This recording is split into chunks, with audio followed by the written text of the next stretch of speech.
In relating the circumstances which have led to my confinement within this refuge for the demented, I am aware that my present position will create a natural doubt of the authenticity of my narrative.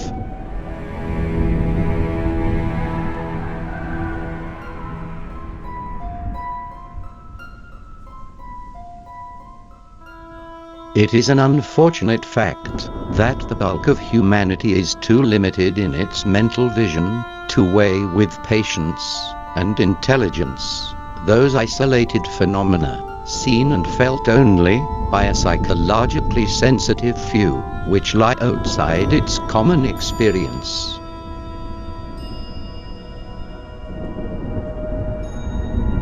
Men of broader intellect know that there is no sharp distinction betwixt the real and the unreal, that all things appear as they do only by virtue of the delicate individual physical and mental media through which we are made conscious of them.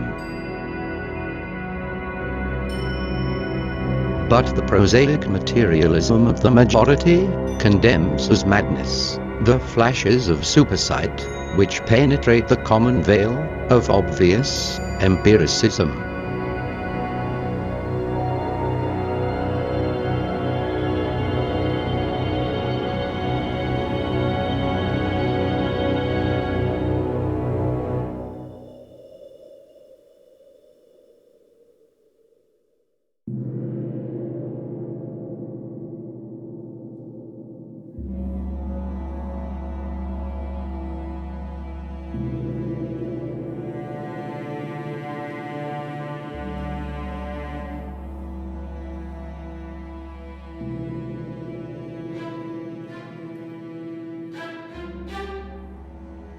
When age fell upon the world, and wonder went out of the minds of men,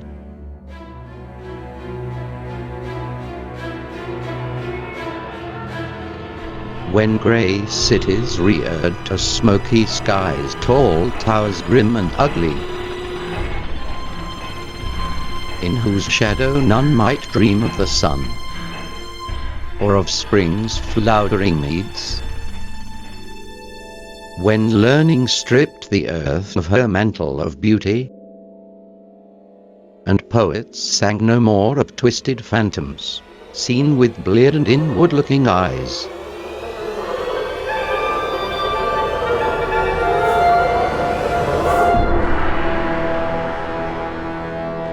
when these things had come to pass, and childish hopes had gone forever, there was a man who traveled out of life on a quest into spaces whither the world's dreams had fled.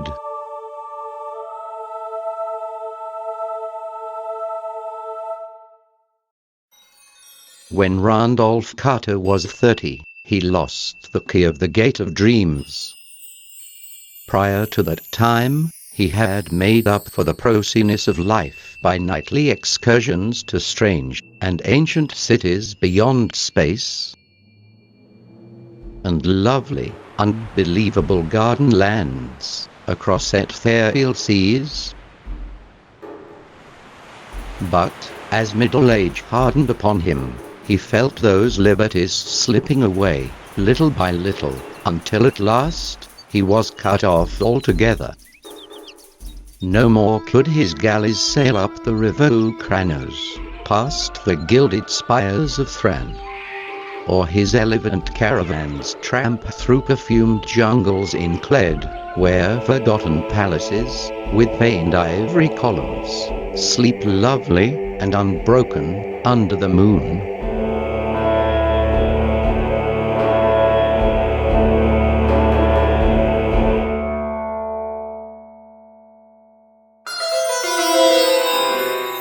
I have often wondered if the majority of mankind ever pause to reflect upon the occasionally titanic significance of dreams, and of the obscure world to which they belong.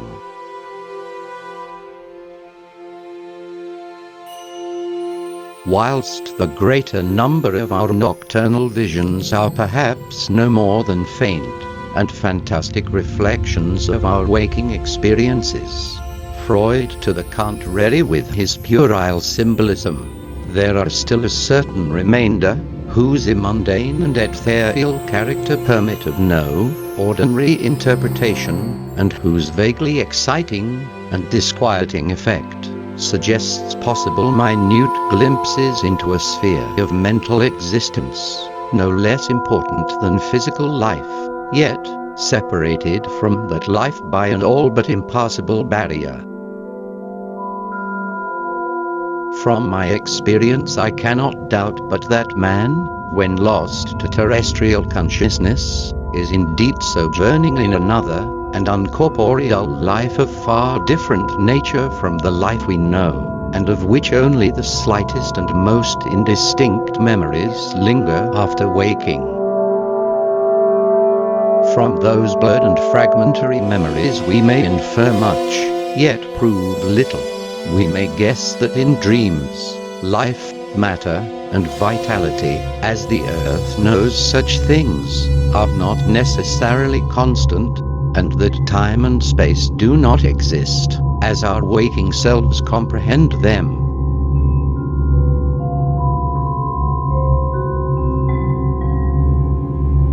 Sometimes I believe that this less material life is our truer life, and that our vain presence on the terraqueous globe is itself the secondary, or merely virtual, phenomenon.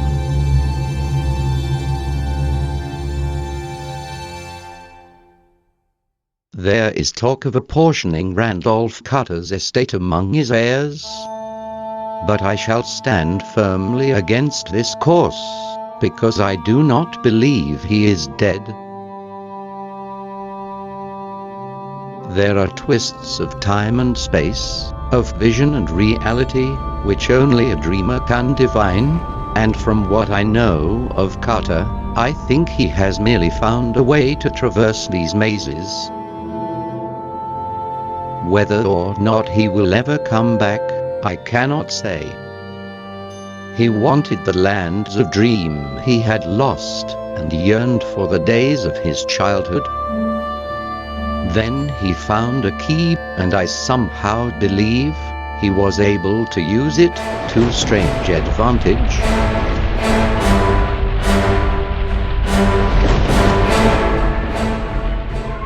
I shall ask him when I see him, for I expect to meet him shortly in a certain dream city we both used to haunt.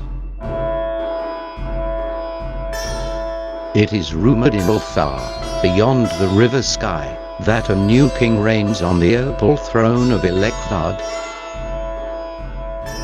That fabulous town of turrets, atop the hollow cliffs of glass, overlooking the twilight sea, wherein the bearded and finning Nori build their singular labyrinths.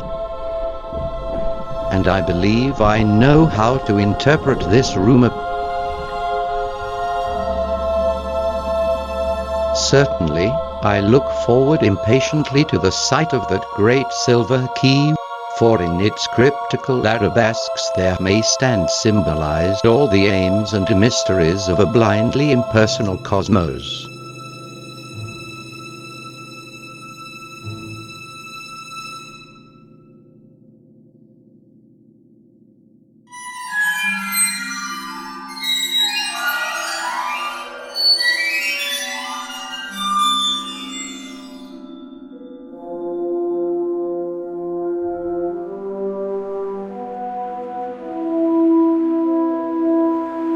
I was far from home, and the spell of the eastern sea was upon me.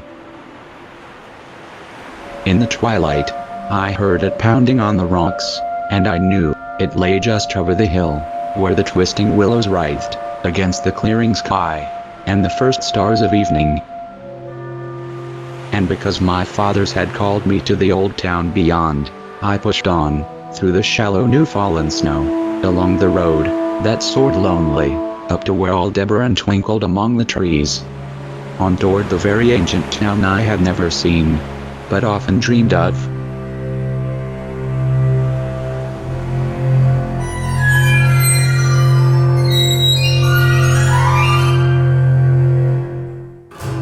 It was the Yuletide, that men call Christmas, though they know in their hearts it is older than Bethlehem, and Babylon, older than Memphis, and mankind.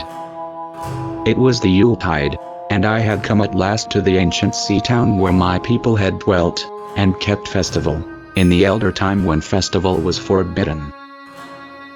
Where also they had commanded their sons, to keep festival once every century, that the memory of primal secrets might not be forgotten.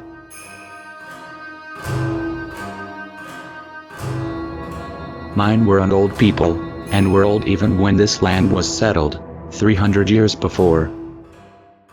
And they were strange, because they had come as dark, furtive folk, from opiate southern gardens of orchids, and spoken another tongue, before they learnt the tongue of the blue-eyed fishers. And now they were scattered, and shared only the rituals of mysteries, that none living could understand. I was the only one who came back that night, to the old fishing town, as legend bade. For only the poor, and the lonely, remember.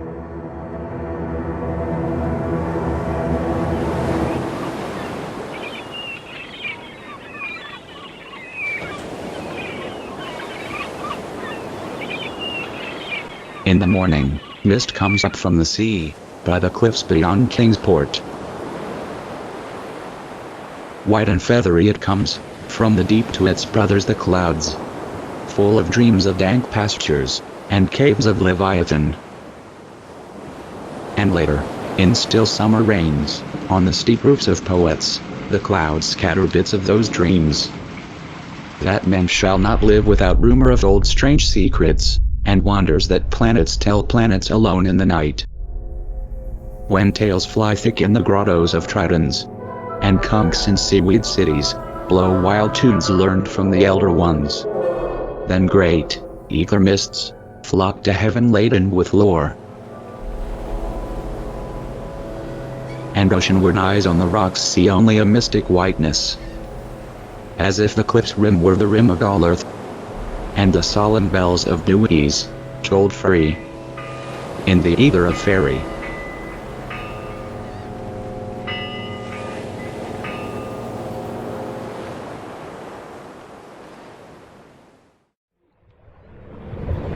I cannot think of the deep sea, without shuddering at the nameless things, that may, at this very moment, be crawling, and floundering, on its slimy bed, worshipping their ancient stone idols, and carving their own detestable likenesses on submarine obelisks of water-soaked granite. I dream of a day, when they may rise above the billows, to drag down in their reeking talons, the remnants of puny, war-exhausted mankind, of a day when the land shall sink, and the dark ocean floor shall ascend, amidst universal pandemonium.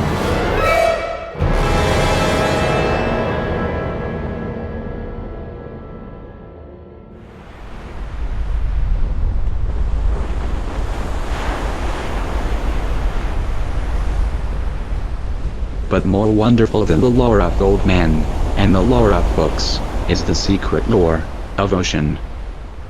Blue, green, gray, white or black, smooth, ruffled, or mountainous, that ocean is not silent. All my days have I watched it, and listened to it, and I know it well. At first it told to me only the plain little tales of calm beaches, and near ports, but with the years it grew more friendly, and spoke of other things, of things more strange and more distant, in space and time.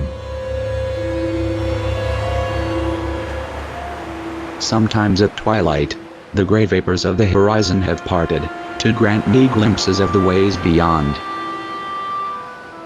And sometimes at night, the deep waters of the sea have grown clear, and phosphorescent, to grant me glimpses of the ways beneath. And these glimpses have been as often of the ways that were, and the ways that might be, as of the ways that are. For ocean is more ancient than the mountains, and freighted with the memories, and the dreams, of time.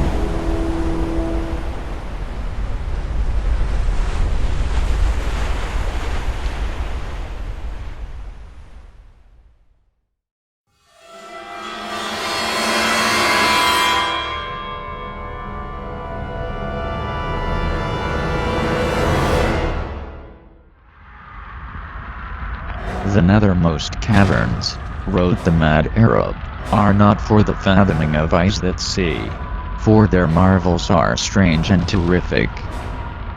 Cursed the ground where dead thoughts live, new and oddly bodied, and evil the mind that is held by no head. Wisely did Ibn Shakabo say, that happy is the tomb where no wizard hath lain, and happy the town at night whose wizards are all ashes. For it is of old rumor that the soul of the devil bought hastes not from his charnel clay, but fats and instructs the very word that gnaws, till out of corruption horrid life springs, and the dull scavengers of earth wax crafty to vex it, and swell monstrous to plague it. Great holes secretly are dig where earth's pores ought to suffice, and things have learnt to walk that ought to crawl.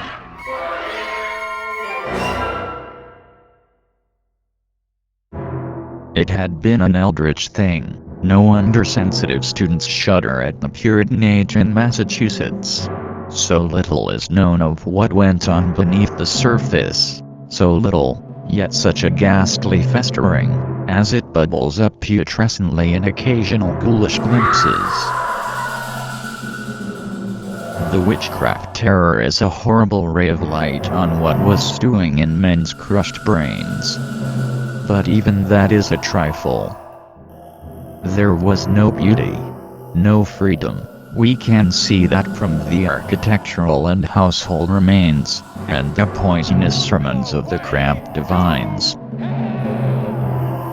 And inside that rusted iron straitjacket lurked gibbering hideousness, perversion, and diabolism. Here, truly, was the apotheosis of the unnameable.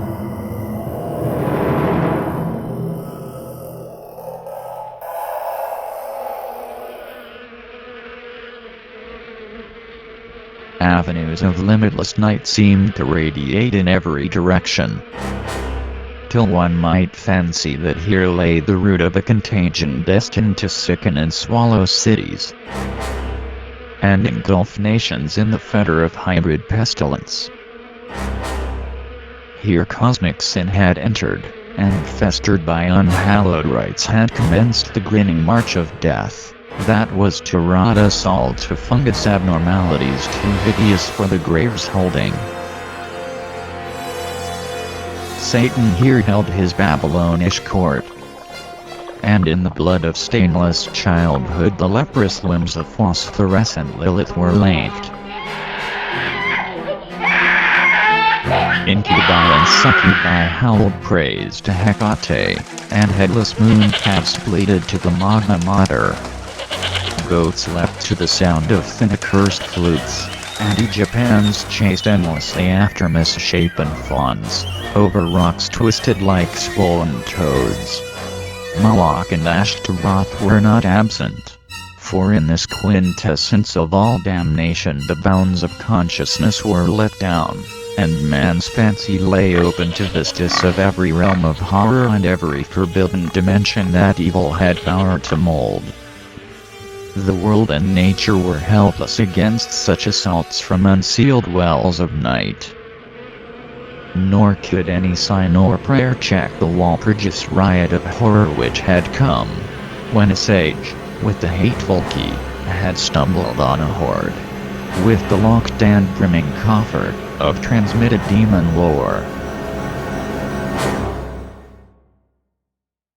There was a formula, a sort of list of things to say and do, which I recognized as something black and forbidden, something which I had read of before, in furtive paragraphs of mixed abhorrence and fascination, penned by those strange ancient delvers into the universe's guarded secrets, whose decaying texts I love to absorb.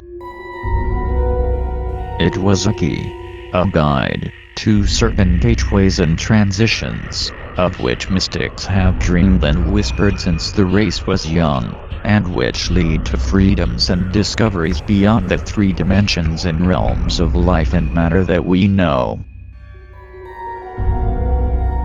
Not for centuries had any man recalled its vital substance, or known where to find it. But this book was very old indeed. No printing press, but a hand of some half-crazed monk, had traced these ominous Latin phrases in unseals of awesome antiquity.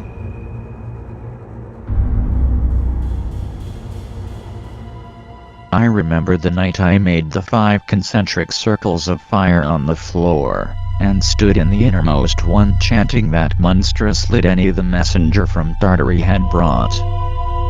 The walls melted away, and I was swept by a black wind, through gulfs of fathomless gray, with the needle-like pinnacles of unknown mountains miles below me.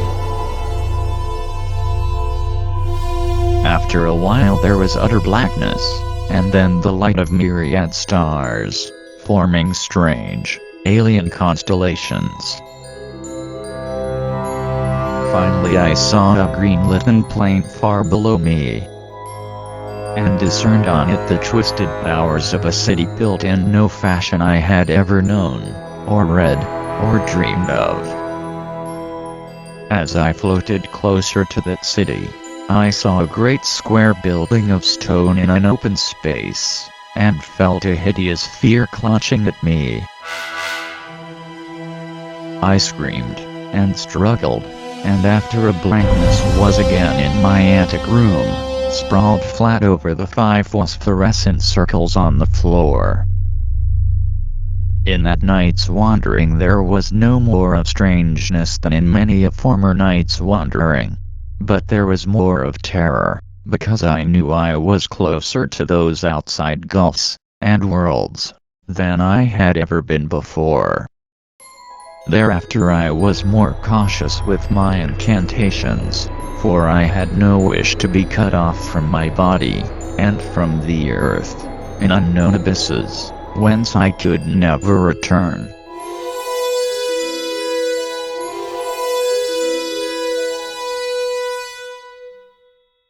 If heaven is merciful, it will someday efface from my consciousness the sight that I saw, and let me live my last years in peace. I cannot sleep at night now, and have to take opiates when it thunders. The thing came abruptly and unannounced. A demon, rat-like, scurrying from pits remote and unimaginable, a hellish panting and stifled grunting. And then from that opening beneath the chimney, a burst of multitudinous and leprous life, a loathsome night-spawn flood of organic corruption, more devastatingly hideous than the blackest conjurations of mortal madness and morbidity.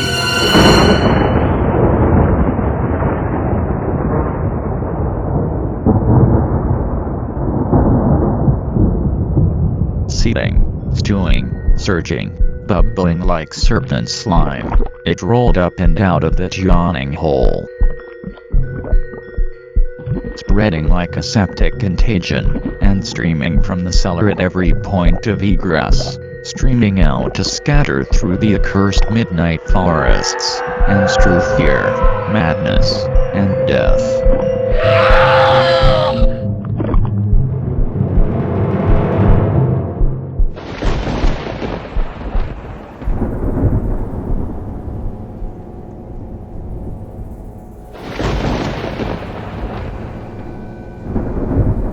Shrieking, slithering, torrential shadows of red viscous madness.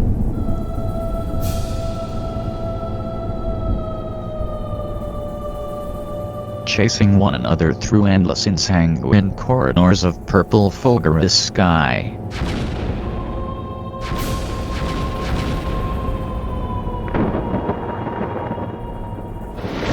formless phantasms, and kaleidoscopic mutations of a ghoulish, remembered scene.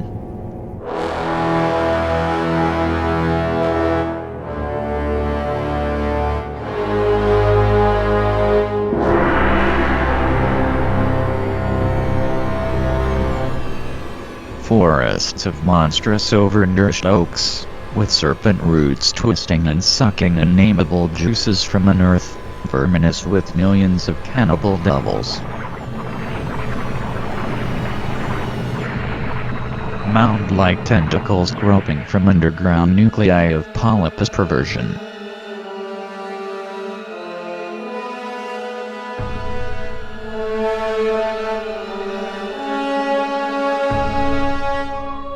Insane lightning over malignant ivied walls.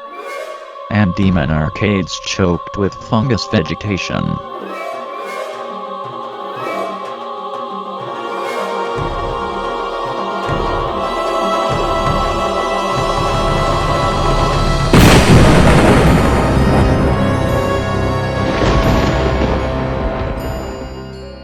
Heaven be thanked for the instinct which led me, unconscious, to places where men dwell.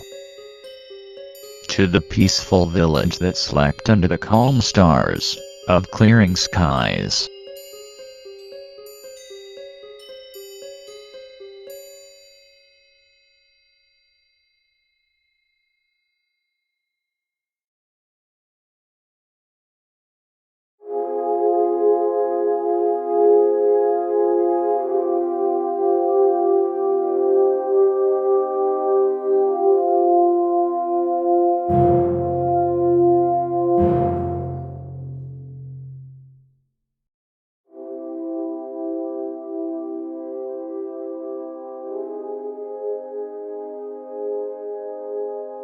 Stars swelled to dawns, and dawns burst into fountains of gold, carmine, and purple. And still the dreamer fell.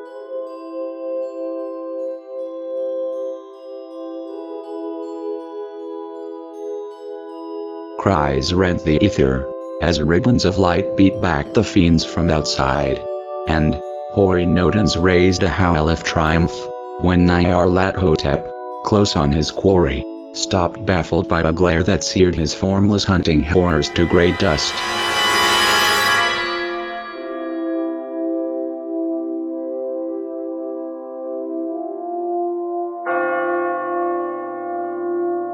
Randolph Carter had indeed descended at last, the wide marmoreal flights to his marvelous city, for he was come again to the fair New England world, that had robbed him.